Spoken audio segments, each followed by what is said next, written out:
যুদ্ধরত গাজার মুসলমানদের বর্তমান অবস্থা। বন্ধুগণ, আজ আমরা এমন একটি অধ্যায়ের দিকে নজর দিতে চলেছি যেখানে মানবতার কান্না শোনা যায়, যেখানে শিশুদের চোখে ভর করে শুধুই শূন্যতা, যেখানে মায়ের কোল শূন্য হয় যুদ্ধের নিষ্ঠুর আঘাতে।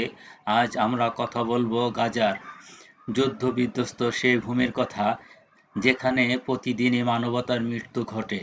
গাজা একসময় যা ছিল শান্তি আর উর্বরতার ভূমি, কিন্তু আজ সেই গাজা পরিণত হয়েছে ধ্বংসস্তূপে। ইতিহাস বলে এই ভূমি বহু শতাব্দী ধরে যুদ্ধের সাক্ষী।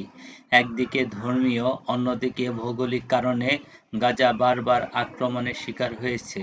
1948 সালে ইসরায়েলের জন্মের পর থেকে গাজার মুসলমানদের জীবন হয়ে ওঠে সংগ্রামের এক নাম। বর্তমানে গাজা যেন এক ভয়াবহ শিবির। একদিকে ইসরায়েলের অবিরাম বোমাবর্ষণ, অন্যদিকে খাদ্য, পানি ও চিকিৎসার অভাবে নিঃশেষ হয়ে যাচ্ছে সাধারণ মানুষ। শিশুদের স্কুলগুলো ভেঙে পড়েছে, হাসপাতালগুলোতে নেই পর্যাপ্ত ওষুধ বা ডাক্তার। গাজায় 80% মানুষ বেকার, প্রায় 70% মানুষ প্রতি রাতে না খেয়ে ঘুমাতে যায়। এটা কি মানবতা? গাজার খাদ্য সংকট এমন এক পর্যায়ে পৌঁছেছে যে মানুষ তাদের দিনের একবেলা খাবার সংগ্রহ করতে জীবন বাজি রাখে। খাদ্য সরবরাহের পথগুলো ব্লকেটের কারণে বন্ধ, আন্তর্জাতিক সহায়তা খুবই সীমিত। 1 পাউন্ড চাল, 1 লিটার পানির জন্য মানুষ লাইনে দাঁড়ায় ঘন্টার পর ঘন্টা। সন্তানদের মুখের খাবার তুলে দিতে পারছে না এমন মায়ের চোখের জলই বলে দেয় তাদের মনের কথা। এক বৃদ্ধের বুকফাটা কণ্ঠে ভেসে ওঠে, আমার ছেলেকে হারিয়েছি, আমার ঘর নেই। প্রতিদিন ভাবি, আজ আমি আমার খাবার পাবো? আমার কি কেউ সাহায্য করবে?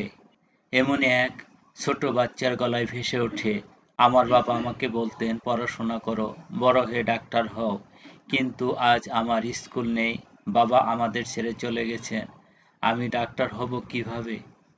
এভাবেই গাজার সাধারণ মানুষদের বুকের আর্তনাদ ভেসে ওঠে। বন্ধুগণ, গাজার এই সংকট থেকে মুক্তি পাওয়ার একমাত্র পথ হল বিশ্বজুড়ে সচেতনতা তৈরি করা। যুদ্ধ থামাতে আন্তর্জাতিক চাপ প্রয়োগ করতে হবে। আমাদের প্রতিটি সচেতন নাগরিককে এগিয়ে আসা উচিত। দান করুন, মানবিক সাহায্য পাঠান এবং গাজার জন্য প্রার্থনা করুন। আপনার একটি পদক্ষেপ বদলে দিতে পারে গাজার মানুষের জীবন। আপনি কি করবেন? আপনার সহায়তার হাত বাড়িয়ে দিন। গাজার জন্য সাহায্য করুন। আমাদের গাজার মানুষের পাশে দাঁড়ানোর এখনই সময়। গাজার কণ্ঠকে নীরব হতে দিবেন না। গাজার আকাশে আবারও সূর্য উঠুক, শিশুরা স্কুলে যাক, মায়েরা হাসুক। আসুন আমরা একসাথে চেষ্টা করি গাজার মানুষের আবার নতুন জীবন দিতে। গাজা বাঁচান, মানবতা বাঁচান। ধন্যবাদ।